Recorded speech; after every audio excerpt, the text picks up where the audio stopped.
Jamais je passerai sous Mac. Jamais. Je suis très bien dans mon écosystème Windows, ça marche bien, j'ai quelques bugs de temps en temps, mais jamais je passerai sous Mac. Je vous ai toujours dit qu'il y a que les cons qui changent pas. Et aujourd'hui, c'est moi votre con. On est le 25 janvier 2025 et j'ai acheté un MacBook Pro. Une nouvelle aventure commence, je vais me former dans ce nouveau écosystème, trouver des nouveaux raccourcis, des nouvelles touches clavier, des nouveaux automatismes, mais surtout me permettre de multiplier ma créativité et mon efficacité. Mais auparavant, mes journées ressemblaient à ça. Évoluer, c'est savoir remettre en question ses certitudes. J'ai optimisé mon workflow, affiné mes exigences et fait un choix décisif. Aujourd'hui, je passe sous Mac. Performance, stabilité, fluidité, un changement stratégique. Et définitivement, je ne reviendrai plus sur Windows. Mesdames et messieurs, chers collègues vidéastes et filmmakers, et surtout vous, résistants sous Windows. Si vous regardez cette vidéo, c'est que j'ai cédé. J'ai changé de camp, je suis sur Mac. Ne paniquez pas, je vais bien. Enfin, je crois. Mon environnement de travail a changé. Mon PC custom, cette machine infernale, avec 32 ventilateurs RGB, cette bête de course qui démarrait une fois sur deux et plantait quand j'exportais un projet trop lourd, n'est plus là. À la place, j'ai un MacBook Pro, silencieux, froid, trop stable pour être honnête. Je vais pas mentir, ça fait quelque chose de voir Premiere Pro tourner sans frise. De ne pas prier pour que le logiciel survive à un simple copier-coller d'effets. De ne plus redémarrer After Effects 3 fois par jour parce qu'un simple keyframe l'a rendu fou. De ne plus avoir besoin d'une incantation chamanique pour que l'export ne plante pas à 98%. Et là j'ai compris. Je ne suis pas passé sur Mac par plaisir, j'ai été contraint par le chaos de Windows. Par cette roulette russe constante où chaque mise à jour pouvait potentiellement briser un logiciel que j'utilisais quotidiennement. Mais le plus dur dans tout ça, c'est que tout marche trop bien. Vraiment trop bien. J'ouvre mon projet, il s'ouvre. Je glisse un rush en 4K, il se joue en temps réel. J'exporte en H264, ça sort comme une lettre à la poste. Et c'est là que j'ai compris, ce n'est pas moi qui ai choisi cette vie. C'est elle qui m'a choisi. Alors aujourd'hui, je suis dans l'écosystème, j'ai un Mac, et il fait tourner Adobe sans broncher. Je sais que je ne reviendrai pas en arrière, parce que je veux pas. Mais c'est surtout parce que Windows, lui, me ramenait en arrière. Alors si vous voyez un jour un AirDrop ouvert sur mon écran, un Safari qui tourne, ou pire, un iPhone posé à côté de moi, sachez que c'est plus moi. Apple a gagné. Bonjour à tous, vidéo extrêmement attendue, surtout dans la communauté du filmmaking. Je suis très heureux de vous retrouver sur la chaîne YouTube principale. On va faire une vidéo qui va être très simple, voilà, et qui va vous dire tout ce qui s'est passé dans ma tête depuis maintenant quelques petites années. Pourquoi je suis passé du côté obscur de la force. Donc voilà, comme vous le voyez, je vais changer pas mal de mon parc sur Apple. J'étais pro Windows depuis le début que j'ai commencé à faire de la vidéo et même du gaming. À la base, je suis un gamer, je suis un joueur de Counter et un Quaker pour ceux qui sont là depuis des années. Et j'ai commencé à faire mes montages vidéo sur Windows et j'ai toujours vendu les bienfaits de Windows et vendu les mérites de Windows. J'ai parfois chié à la gueule d'Apple, de Mac. Allez, viens, vas-y. Vas-y. Non. Dis-moi. T'es minimaliste, disons. Tu sais que t'as pas la gueule d'avoir un Mac. Mais on en parlera. T'as une gueule freestyle un peu, tu sais. Oui, mais... T'as une gueule d'un mec qui répare, tu sais, avec... voilà. Des cartes mères, des cartes graphiques. Ouais, voilà. Oh, je te fais une clé de bras, je t'endors, moi. Et tu vas passer sur MacBook Pro. Finalement, tu m'as converti déjà à PC et tu vas me reconvertir à Mac après. Mais c'est vrai ou pas? T'es un influenceur. Non, mais à un moment donné, j'ai besoin d'être influenceur ou pas? Après ce que t'as vu. Après, non, mais ça c'est fou. T'en penses quoi de ton Mac? Moi je trouve ça trop cool, hein. Ça marche trop bien, c'est fluide et tout. Tu vas faire tes montages en combien de temps de moins du coup d'habitude? Je sais pas. 2-3 jours? Non, je pense qu'il y aura plus de détails. Allez, 4 vidéos par semaine. 4 vidéos. Bon, désolé pour cette interruption de Babou. Voilà, moi comme je vous disais, cette vidéo, je vous incite à rester jusqu'au bout. Vraiment, vraiment jusqu'au bout parce que je vais dire beaucoup de choses très intéressantes. Je vais répondre à toutes vos questions. Pour l'instant, on est sur le pré-passage Apple. Je vais vous dire moi ce que j'ai vu, les trucs bien, les trucs moins bien que j'ai vus. Est-ce que ça sert réellement aujourd'hui de passer sur Apple? Si vous passez sur Mac, on va dire Mac, ça sera plus simple. J'ai aussi un iPhone 16 Pro Max en 1 Tera. Vous verrez pourquoi aussi. Donc, j'ai longtemps chié à la gueule d'Apple, effectivement, parce que C'est un petit peu comme les mecs qui roulent en thermique et qui chient la gueule des mecs qui sont en Tesla. Voilà, on leur donne tous les noms d'oiseaux, etc. Moi, c'était de bonne guerre, il y avait rien de méchant, évidemment. J'ai commencé, moi, mon premier gros smartphone, j'avais acheté un iPhone il y a très longtemps. Après, je suis passé sur Android, ça me saoulait, iTunes pour mettre des musiques, pour transférer avec les PC, etc. Le côté Apple qui était un peu propriétaire sur du Lightning, etc. Ça me saoulait énormément. Quand on était, vous avez tous entendu cette phrase, ah salut, vous avez pas un chargeur d'iPhone? On entendait cette phrase très régulièrement. C'est vrai qu'aujourd'hui, déjà, le gros point positif d'Apple, c'est qu'ils sont un petit peu, voilà, sociabilisés en termes de connectique. Donc, on a que de l'USB type C. Enfin, du coup, pour ce MacBook Pro, pour le Mac Mini et puis pour l'iPhone que j'ai. Donc déjà, ça a été un point effectivement très simple. Moi, je suis quelqu'un de très feignant. Faut le savoir que je suis le plus feignant d'Internet. Et je voulais de la simplicité sur ça. Et je trouvais qu'Apple, même si tout le monde vantait les mérites du simple, je trouvais ça un petit peu chiant d'avoir des trucs propriétaires. On pouvait vite se trouver coincé. Enfin, pour ma part, c'est ce que je trouvais, ok? Et surtout, le gros point négatif que je donnais à Apple, c'était ce manque en fait de personnalisation, de puissance, de fluidité, etc. J'avais vraiment cette peur de passer le cap et de me dire putain, va falloir que je change tout mon écosystème, va falloir que je change tout, que je reprenne toutes les bases, que je me forme à ce que c'est un MacBook Pro par exemple, etc. Étant donné que j'ai jamais été sur Mac, ça me faisait peur. Pour moi, c'est trop propre en fait, c'est trop chirurgical, c'est trop travail. Et c'est peut-être ce côté-là en fait qui me faisait peur, c'est de me dire je vais passer dans le côté vraiment où allez, il va falloir bosser avec ton truc maintenant. Vous inquiétez pas, vous allez voir que je suis toujours autant le même teubé et qu'aujourd'hui j'ai énormément de choses à dire sur Apple. Premier chapitre, qu'est-ce qui m'a donné envie de passer sur Mac. Avec Babou, on était parti faire Paradex 2 en Chine. Il avait un MacBook Pro, les premiers. Enfin voilà, c'était en 2019. C'était même un ancien qu'il avait. Et effectivement, déjà en termes de portabilité, de stabilité et de batterie, c'est vrai qu'il avait son petit MacBook. C'est super beau, c'est simple, c'est épuré, ça prend pas de place. Et on transférait les dossiers, on faisait des trucs, voilà. Il y avait toujours de la batterie sur son truc, j'ai trouvé ça assez dingue. Moi, j'avais mon PC portable à l'époque, je devais avoir un Asus ROG, je crois. Ça soufflait tout le temps et je pouvais pas travailler, mis à part un petit peu, transférer mes dossiers, etc. C'était très compliqué. Et c'est vrai que déjà, Babou, je lui disais, putain, ton MacBook Pro, c'est incroyable parce que t'as ce gros trackpad et tout, ça marche bien, t'es là, tu mets les machins, c'est stable, on n'a jamais eu un crash, etc. Donc, j'avais ce côté un peu sécuritaire, en fait, qui me donnait envie, déjà, de me dire, putain, c'est vrai que c'est quand même pro. C'est vrai que quand tu pars, que ce soit en van life, en voyage, etc., quand t'as un MacBook Pro, eh ben, tu peux dormir sur tes deux oreilles, alors largement, parce que tu sais que niveau batterie, niveau stabilité, niveau puissance, etc., déjà, tu sais que voilà, t'es souple. Et surtout, la deuxième chose qui m'a donné envie de passer sur Mac, et d'ailleurs, je vous avais laissé des stories sur mon Instagram. Si vous voulez suivre mes aventures, d'ailleurs, à chaque fois, je fais le con avec les stories, mais voilà, vous avez mon petit compte Insta, n'hésitez pas à venir follow. Et ben, c'était quand ils ont commencé à arriver avec les puces M, avec les puces M1. Alors, je crois qu'il doit y avoir peut-être 3-4 ans d'ailleurs, hein.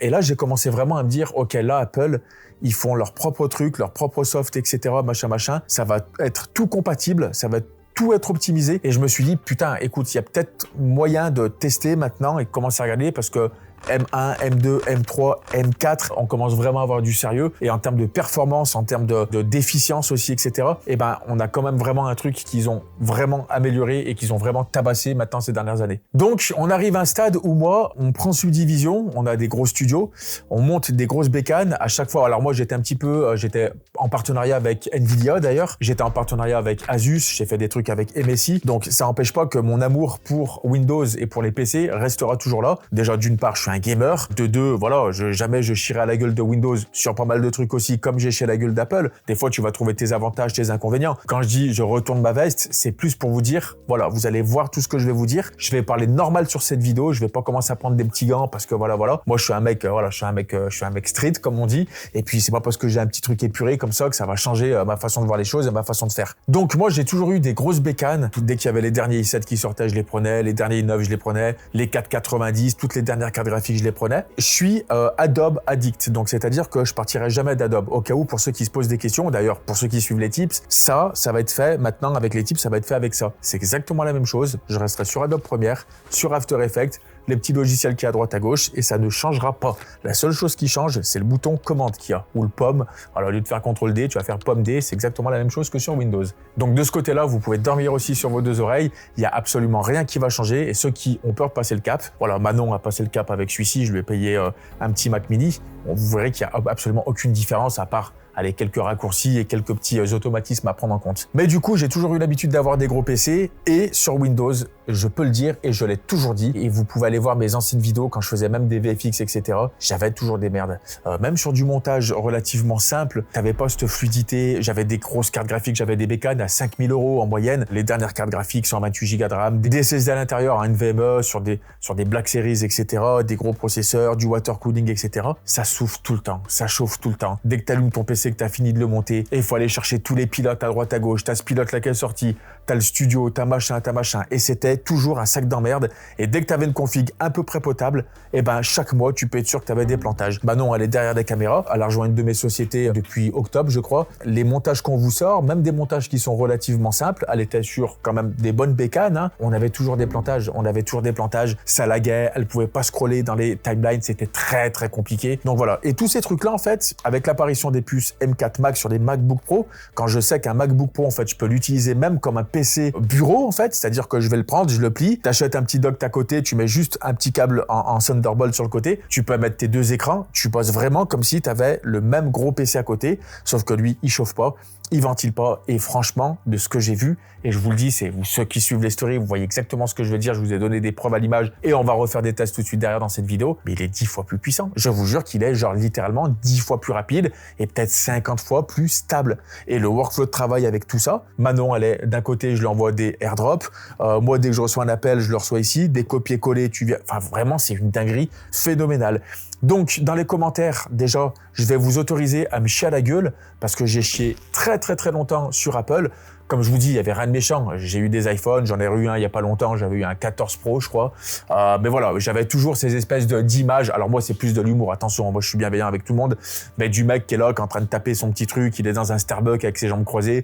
Ouais, clairement, on va faire un petit peu de brainstorming. Voilà, j'avais ce côté un petit peu, je vous taquine les mecs qui sont sur Apple.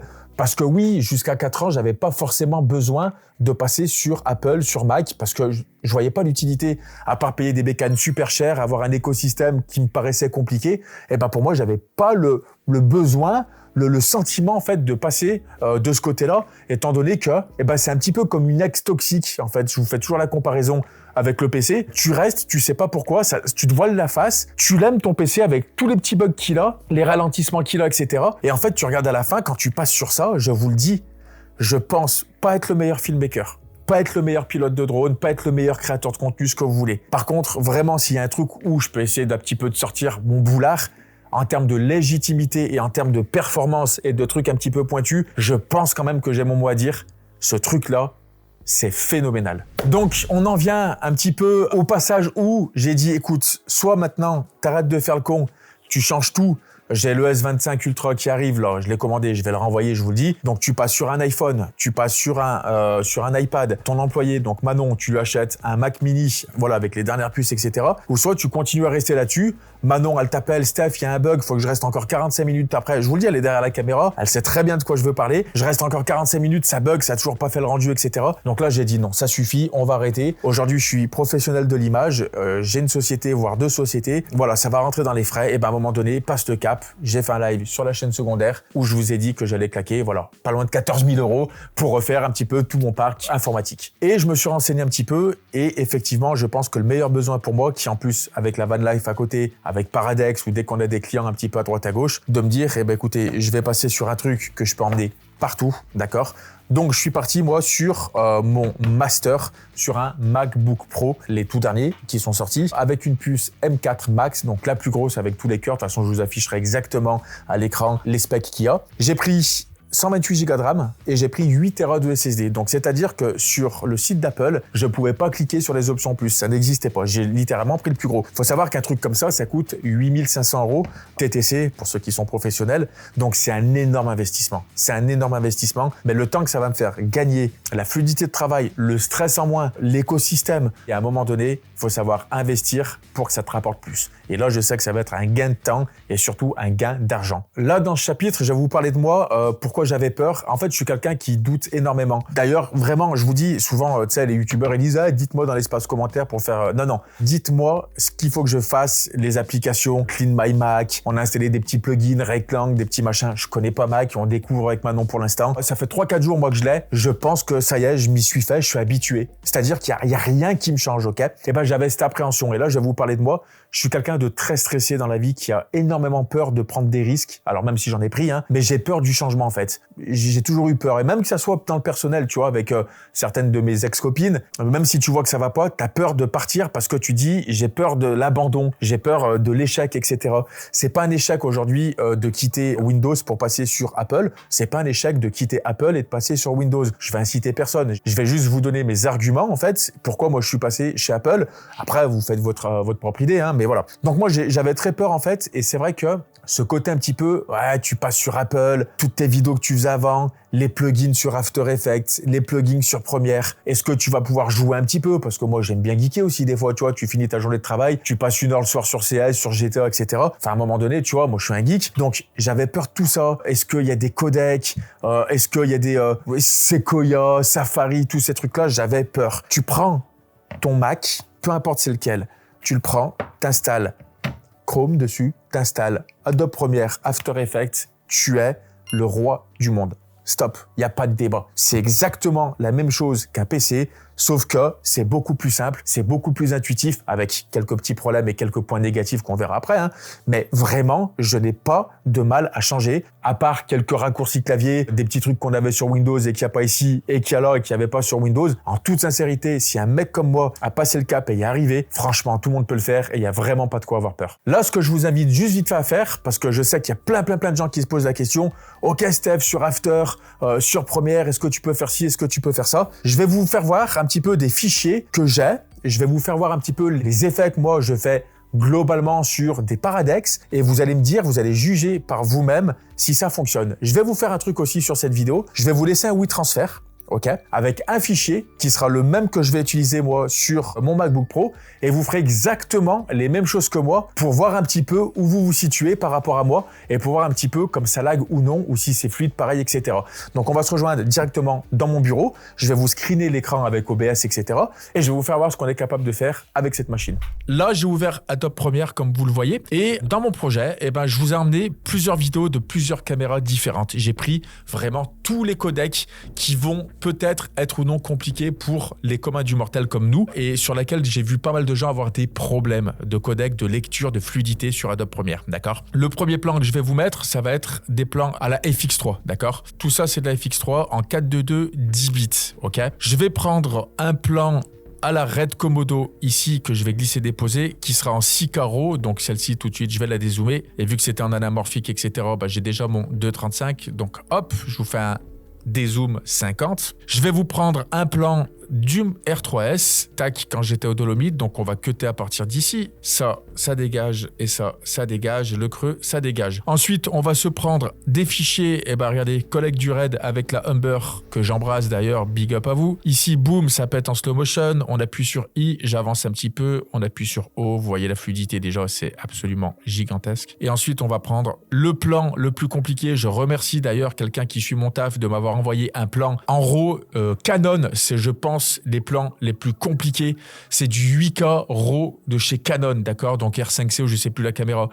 Je prends, je glisse dépose, je le mets ici et ensuite je vais vous prendre en fichier du hop, regardez très bien ça, RUnit O4. Donc ça veut dire que sur cette timeline que vous voyez, j'ai absolument tous les fichiers possibles et inimaginables. Ça aurait pu marcher avec des GoPro, avec des DJI, Action Cam, etc., avec ce que vous voulez. La chose qui est déjà assez incroyable, c'est que je vais passer en intégrale ici, je vais zoomer un petit peu et puis là, regardez, je vais juste glisser ici, d'accord ? Voilà. Est-ce que vous vous rendez compte là de ce qu'on est en train de voir? D'accord? C'est-à-dire que même sur les slides comme ça, vous ne pouvez pas le voir sur un PC Windows. Je suis désolé, je le sais. Je pense être hyper légitime dans ce que je dis. J'ai eu tous les PC inimaginables au monde. Je suis pas en train de chier à la gueule de Windows. Je suis en train de vous dire une réalité que moi j'ai vue pendant 15 ans d'expérience derrière, d'accord? Regardez. je prends, je slide, j'ai absolument zéro souci. Maintenant, il va se passer un deuxième truc que vous allez voir et vous allez dire, ouais, là, c'est abusé. Je vais dupliquer tout ça. Je prends toute ma séquence ici, j'appuie sur B, j'imbrique. Là où ça va commencer à devenir assez impressionnant, c'est si on fait hop, pomme, R, 500% que je clique sur OK, il est rouge. D'accord? N'oubliez pas, je vous le redis et je mets vraiment l'accent sur ça, j'ai tous les codecs les plus utilisés aujourd'hui pour, comme je vous disais, le commun des mortels pour les filmmakers, de ce qu'on peut avoir. Je viens tout d'imbriquer et je viens de faire un accéléré. D'accord? Si je me mets au début, que je commence à scroller dessus, regardez ce qui se passe. J'ai absolument zéro souci. Et si j'appuie sur Play, là, il y a du 4 de 10 bits, il y a de tout. Hein. Ça, c'est du RAW. Ça, c'est du drone. Où ça va peut-être laguer un petit peu, c'est peut-être... donc ça, c'est de la Humber, pas de problème, ça fonctionne. Peut-être le fichier de chez Canon va peut-être pêcher un petit peu parce qu'il est très très compliqué le fichier Canon. On attend un petit peu, là vous voyez que je touche absolument rien. Donc là déjà on a vraiment... Voilà, merci, au revoir, le fichier Canon. C'est impressionnant. Et là, forcément, voilà, ok. Vous avez vu comme ça en caisse, d'accord? Là vous me dites, ouais, ok, c'est très bien, Steph, regardez. Pomme R, inverser la vitesse. Là, on va commencer à arriver sur des trucs de con, là. J'appuie sur Play. Regardez. Je suis en intégrale, d'accord? Regardez ce qui est en train de se passer. Regardez le fichier Canon. Regardez le fichier à la Humber. C'est n'importe quoi. Je vais faire un autre truc qui va commencer à vous choquer. J'appuie sur B et j'imbrique. Donc là, j'ai toujours le même fichier qui est en reverse, qui est accéléré, etc. Et là, il y a plein de gens qui commencent à me dire « Ouais, mais Steph, si tu mets des effets et tout le bordel, qu'est-ce que ça commence à faire, machin. » On va voir avec un plugin tout de suite qui s'appelle Red Giant Universe, que tout le monde connaît, qui n'est pas ARM, d'accord, qui n'est pas, on va dire, nativement sur Apple, qui n'est pas hyper optimisé. On va utiliser un truc qui bouffe énormément de ressources quand même, que vous le vouliez ou non, ça va être de l'aberration chromatique. Donc, aberration chromatique, on va prendre ça, on va le glisser-déposer. Bam! Donc là, j'ai mon effet. Donc là, je suis rouge. J'ai 4 ou 5 codecs hyper compliqués à travailler sur Adobe Premiere que j'ai imbriqués, que j'ai accéléré en 400% et que j'ai inversé, d'accord? Et que j'ai inversé. Je vais appuyer sur Play. Je suis en intégrale. Regardez ce qui est en train de se passer. Je suis en intégrale. Là, on est en train de balancer tous les codecs du monde, d'accord? Quand je dis tous les codecs du monde, c'est les plus utilisés. Hein. Regardez. Je suis en intégrale, n'oubliez pas ça. Je vais scroller. Regardez ce qui se passe. Regardez ce qui se passe. Regarde le fichier Canon, regarde ça. Regarde ce qui est en train de se passer. Ce que vous voyez là, ce n'est pas possible avec, je suis désolé, n'importe quel ordinateur du marché aujourd'hui. À l'heure actuelle, ce n'est pas possible. Je vais annuler cet effet. Je vais passer à un effet qui demande énormément de ressources, que vous le vouliez ou non. Par exemple, ça va être du VHS, d'accord? Donc, en stylize comme ça, on va prendre du VHS, on va le mettre... Boum, il est arrivé tout de suite. J'appuie sur Play, je suis en intégrale. C'est imbriqué, accéléré x 400, inversé avec tous les codecs qui existent, d'accord? Et regardez, vous voyez que là, même là-dessus, regardez. Alors là, ça c'est le fichier RAID. Là, on voit que, voilà, ça lag un petit peu. Je suis en intégrale. Si tu veux vraiment être encore plus souple là-dessus, tu te mets en 1/2. Là, normalement, franchement, faites voir. Regardez, voilà. OK? Et là, peu importe où tu vas aller, regardez, même avec le Red Giant Universe, hein, ça encaisse. Je vais vous choquer un petit peu plus que ça. Je vais laisser tourner le Play et on va ouvrir le moniteur de contrôle pour vous faire voir en fait les performances de la puce, d'accord? J'appuie sur Play, je descends en bas, je vais prendre ici mes performances, inactif, 80%. J'ai mon processeur qui travaille à 20%. Mémoire utilisée, 50 Go sur 128. Je l'ai déjà mis au plafond, je vous l'avoue. Sur After Effects, j'ai fait quelque chose, des petites choses qui vraiment la collent au plafond. Mais voilà, vous voyez que là, ça fonctionne vraiment du feu de Dieu et qu'il n'y a rien à prouver. D'accord? On va aller un petit peu plus loin. Je vais prendre le fichier Duo 4. On va lui appliquer un truc très très simple qui s'appelle Gyroflow pour tous les pilotes de drone ou ceux qui font un petit peu de post-prod et de stabilisation au sol avec des données gyroscopiques. Gyroflow, je le prends, je le glisse-dépose sur mon plan. On attend un petit peu le temps qu'il chope les données data. Une fois qu'il les a chopées, boum, j'ai mon zoom, j'appuie sur Play, je suis en full frame. Je vais me mettre en intégrale, excusez-moi. J'appuie sur Play, je suis full frame. J'accélère, regardez, il n'y a pas une frame de perdu. Pas une frame de perdu. Ça veut dire quoi? Ça veut dire que là, je peux faire ce que je veux, du speed ramping, etc. C'est absolument gigantesque ce qui se passe. Donc, je vais l'imbriquer, j'appuie sur B, j'appuie sur Entrée. Je vais faire Pomme R, j'accélère à 200%. J'appuie sur Entrée, j'appuie sur Play. Merci, au revoir. Le rollback que vous voyez, c'est pas du lag, hein. C'est des erreurs d'affichage. Hein. Ça n'a rien à voir avec le PC. Là, c'est fluide de chez fluide. C'est juste que quand tu accélères trop sur certains effets, peu importe ce que c'est l'effet, même si c'est des fois, il calcule tellement vite en fait que lui, il fait des rollbacks, mais il n'y a absolument aucun freeze frame là. C'est vraiment une erreur d'affichage. Donc là, voilà, il y a absolument zéro souci là-dessus.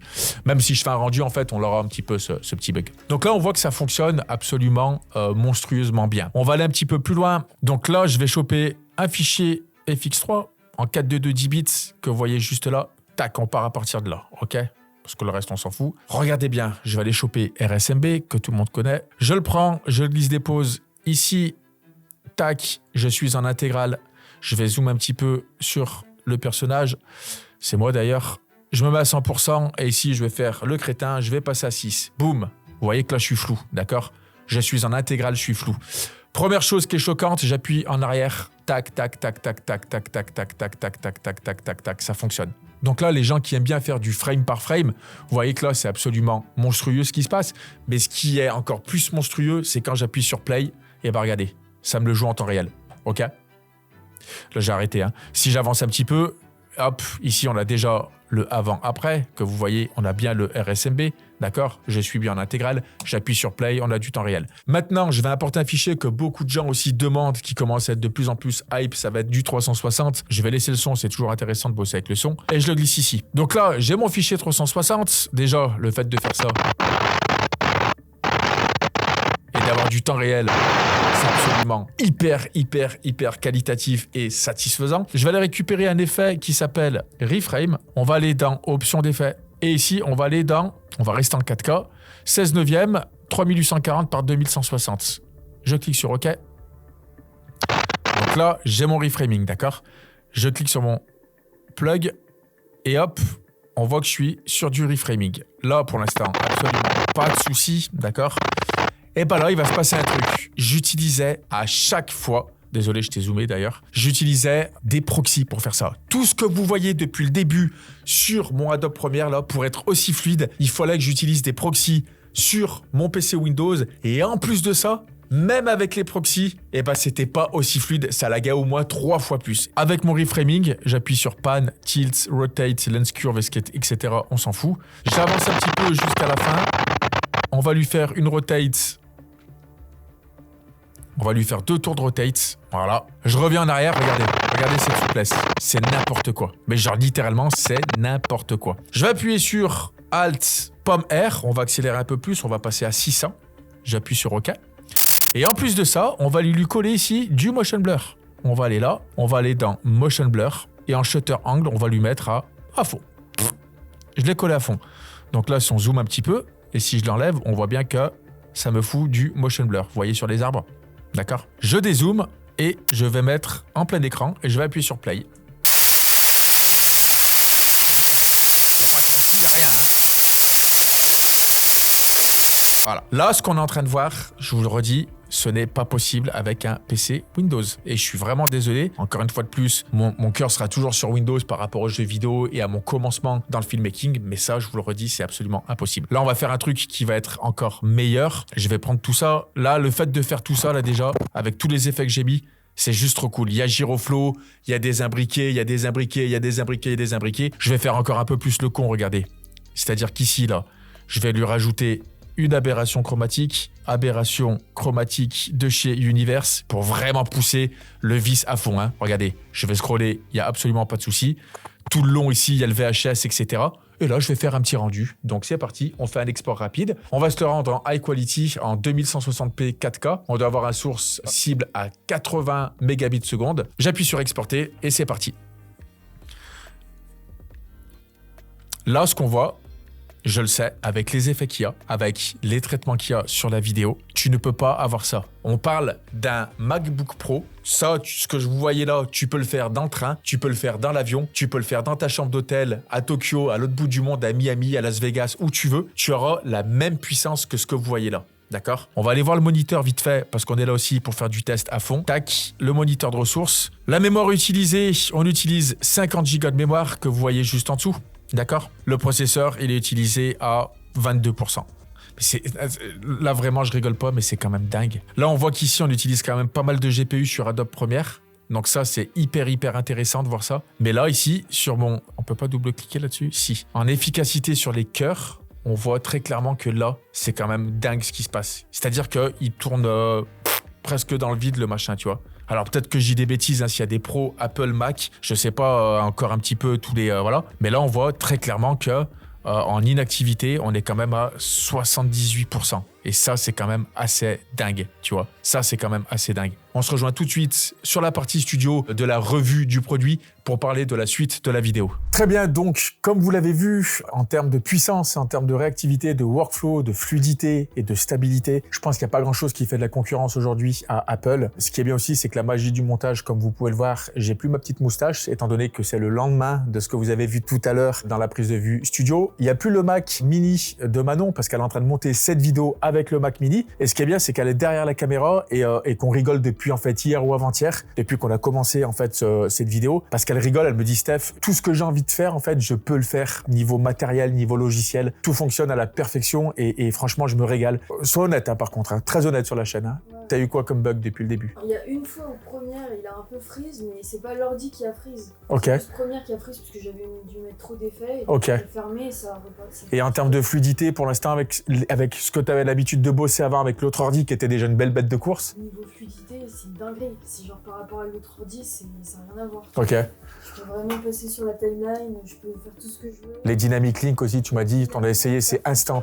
Rotoscopie, c'est instant, tu peux la faire et elle se fait à Ouais, marche, là. c'est incroyable. Ouais, non, ça c'est dingue, ouais. Enfin voilà, c'est vraiment un gros workflow qui est vraiment très cool. Point négatif et point positif après. Pour les points négatifs, le prix, c'est extrêmement cher. Une bécane comme ça, la plus haute configuration qui existe, elle est à peu près à 8500 €. Le Mac Mini de Manon, je crois qu'il est à 2006 ou 2007. De toute façon, je vous laisserai vraiment toutes les screenshots pour les configurations qu'il y a sur chaque bécane. J'ai commandé aussi un iPhone 16 Pro Max 1 Tera qui pour moi avait vraiment une utilité. Pareil, c'est 2000 € avec le 1 Tera. Je l'ai pris comme ça parce que oui, j'ai pas envie d'utiliser des SSD externes pour filmer, etc. alors que je peux tout faire en interne. Je vais essayer aujourd'hui vraiment de centraliser au maximum tout mon matériel pour essayer d'être le plus indépendant possible. Il y a plein de gens qui me disent « Oh là là, t'as pris 8 Tera, ça sert à rien, ça te coûte je sais pas combien de milliers d'euros en plus. » Oui, mais moi, je sais que j'en ai vraiment pour un moment. Je sais que là, je vais pas être obligé de me dire, mince, si je pars en tournage ou si d'un coup j'ai une galère sur le van, sur un paradec dans un pays étranger, peu importe, me dire, ah mince, j'ai pas mon SSD, putain, il me reste que 80 gigas dans mon SSD. Non, là, je sais qu'au moins je suis souple, j'ai 8 Tera en SSD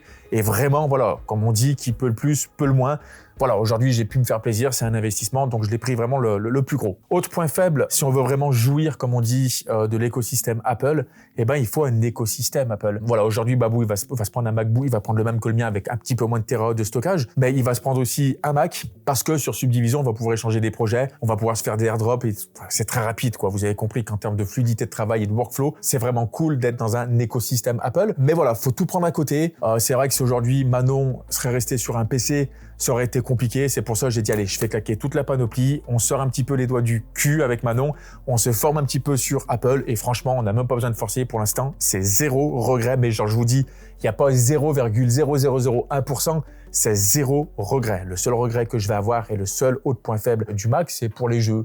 Est-ce qu'on s'en fout un petit peu des jeux? Oui. Attends, si vous voulez jouer, je vous conseille vraiment de prendre un PC avec une grosse carte graphique. Et là, vraiment, vous aurez de quoi jouir de vos jeux vidéo. Les autres points faibles, je vais être très honnête avec vous dans cette vidéo parce que, comme je vous dis, j'essaye de chercher vraiment, de lui trouver des torts. La 3D, effectivement, en termes de GPU, render, je pense que les puces M4 Max, alors bientôt, ils vont sortir les M4 Ultra, hâte de voir aussi ce qu'ils vont faire et peut-être les futurs M5. En 3D, effectivement, le seul problème que j'ai vu pour l'instant, par exemple, sur After Effects, quand on met de la faible profondeur de champ sur une caméra virtuelle, quand on fait du tracking avec un objet 3D, etc. Lui, il a un petit peu du mal. On sent que c'est pas fait pour. Mais en fait, c'est parce que c'est logiciel, d'accord? C'est pas matériel. Maintenant, voilà, si on veut faire vraiment de la post-prod, c'est des bécanes qui sont vraiment dédiées, c'est des fermes de rendu, etc. On passe vraiment sur un autre niveau. Un des points faibles que je vous expliquais tout à l'heure, c'est vraiment ce truc où, quand tu mets une carte que tu veux l'enlever, eh ben, faut faire attention à pas l'enlever directement. Tu l'enlèves comme ce que j'ai toujours fait sur Windows et je pense la majorité des gens qui sont sur Windows ont fait ça. Là, il faut appuyer sur éjecter pour être sûr que tu l'éjectes, etc. Voilà, en bonne et due forme, comme on dit. Il y a des gens qui me disent, je l'ai jamais fait, j'ai jamais eu de soucis. Je sais pas, moi pour l'instant je le fais, c'est en train de me casser le front, je vous parle très honnêtement. Mais est-ce que ça craint réellement? Bah pareil, dites-moi, je sais pas, je suis encore extrêmement novice chez Apple. Mais ça c'est un truc qui est un peu chiant, étant donné que je suis quelqu'un de très feignant, qu'on m'a dit que Apple c'était vraiment pour les gens qui voulaient pas se prendre la tête, ça marchait, etc. Je trouve ce truc-là un petit peu con, s'ils essayent de trouver une sécurité intermédiaire à ça, je pense que ça serait très très bien. Voilà, pour les points faibles c'était ça, maintenant pour les points forts. Alors il y en a une chier, je vais essayer de vous raconter les plus grosses. Voilà, ça en fait partie.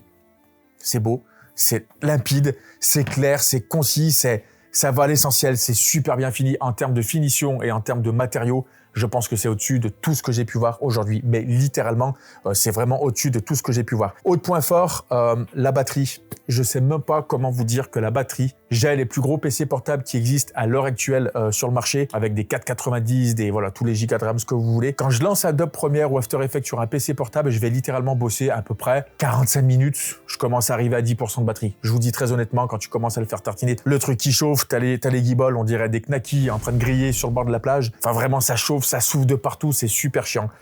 Là-dedans, je le redis, je vais peut-être passer pour un con, mais j'ai vraiment l'impression qu'ils ont mis du plutonium dans ce machin. Je travaille avec, je regarde la batterie, 80%, ça fait déjà 2 heures que je bosse. Je continue un petit peu en fonction de ce que je vais faire. Franchement, en bossant sur Adobe Premiere ou After Effects, franchement, tu tiens les 5 heures. Tu tiens les 4-5 heures, mais en tapant dedans. Et surtout, peu importe où tu es dans le monde, sans alimentation, sans rien, et avec une puissance 2-3 fois plus puissante qu'un PC que j'avais à la maison, par exemple, sur le bureau, qui était sous Windows. Je vous dis, c'est absolument gigantesque, la batterie. Si tu fais juste de l'internet un petit peu, que tu vas regarder des vidéos, que tu fais un petit peu de dérochage, etc. Franchement, ta batterie, elle te tient, je sais pas moi, 10 heures.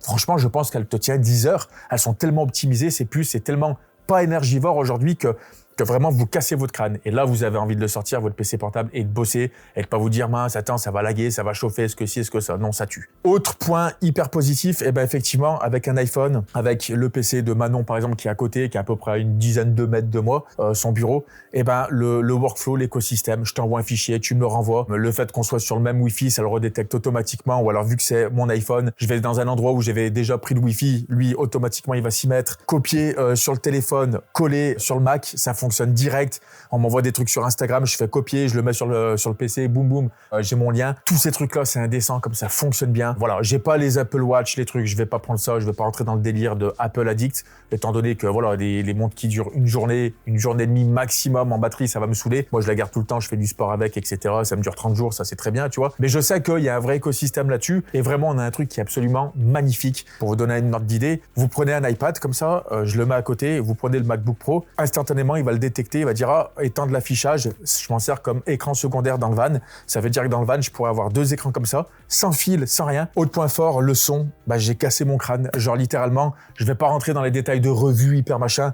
Le son, il est abusé. Je vous le dis, il est littéralement abusé. T'as l'impression qu'il y a un caisson de basse, presque tu te dis, mais d'où ça sort le truc? Sans te bouffer toute ta batterie, c'est juste impressionnant. Voilà, le son, tu peux limite travailler, faire du sound design avec le son qu'il y a d'origine. T'as presque même pas besoin de casque tellement qu'il est fidèle et tellement qu'il est limpide. Un point aussi que je vais mettre, et je fais un gros disclaimer, j'ai vu beaucoup de youtubeurs faire un petit aparté sur l'écran nano texturé. Alors moi, je l'ai pris en nano texturé, il y a absolument aucun souci, même sur de l'étalonnage. J'ai sondé sur du RVB et sur du 0,255 avec les écrans que j'ai qui sont calibrés. J'ai vu pas de différence. Peut-être sur un Magenta, j'ai pas vu de différence. Je vous dis la vérité, je n'ai pas vu de différence. Énorme point fort aussi en termes de connectique. Maintenant, c'est full USB-C. Thunderbolt 5, tu le mets avec un SSD qui est compatible, que ça soit du 3, 4, 5. Tu montes à des transferts, mais en vitesse. T'as pas le temps de faire ton truc que c'est déjà transféré. Tu dis c'est une blague. J'ai fait des trucs. Moi, je glisse à déposer sur mon bureau avec des SSD externes. Donc moi, je suis ambassadeur chez SanDisk Pro et chez GTech, c'est la même maison. Je glissais, ça faisait toum.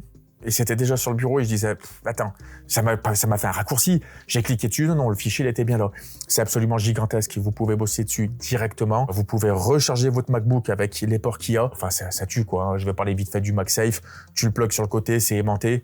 Ça le recharge en rapide. Mais voilà, mais là, vous le mettez. Si d'un coup, tu pars, t'oublies, là, je veux pas le casser, c'est aimanté, ça se sort tout de suite, tu casses rien. Et ça, c'est juste trop bien. Autre point fort aussi, comme je vous disais juste avant et comme ce que vous avez vu sur mon bureau, l'extension, en fait, de travail. Donc oui, effectivement, tu achètes un dock avec, tu le branches sur le côté, tu peux alimenter 2 écrans en 60 FPS, en 60 Hz, 4K jusqu'à je sais plus combien de K, je sais pas trop, je vais pas rentrer dans les détails. Moi, j'ai 2 écrans de 5K qui fonctionnent merveilleusement bien. Tu branches, ça marche tout de suite. tu disposes, c'est facile, c'est efficace, ça marche vraiment trop bien. Manon, c'est pareil. Elle s'est collée 2 écrans. Je lui ai passé des petits câbles qui convertissaient du DisplayPort en USB ou alors du HDMI.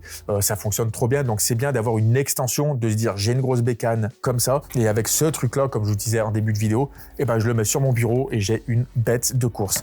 Et évidemment, je peux mettre des cartes SD. Sur mon dock, pareil, des cartes SD, des micros SD. Je peux vraiment tout mettre. Je remercie toutes les personnes qui m'ont donné des conseils, qui sont venus avec des puces M2 Max ou M3 Max pour tester. Je parle de mine. Je parle des gens qui m'ont donné plein de petits conseils pour acheter des trucs. Si vous en avez, vraiment, l'espace commentaire, il est dédié pour ça. Je vais continuer les tips aussi avec le bouton rejoindre. Voilà, si vous voulez suivre les formations et donner un coup de main à cette chaîne, il y a un petit bouton qui vous permet de suivre tout ce que je fais en tant que filmmaker. Bah, ça sera sur ce MacBook Pro. Il n'y a absolument rien qui va changer sur les tips pour ceux qui sont là depuis le début. Ça sera exactement le même première, le même after, sauf que j'aurai un Mac à la place et il n'y a rien qui va changer. Mais en tout cas, si vous voulez donner un coup de main à la chaîne, n'hésitez pas, ça donne vraiment un coup de main.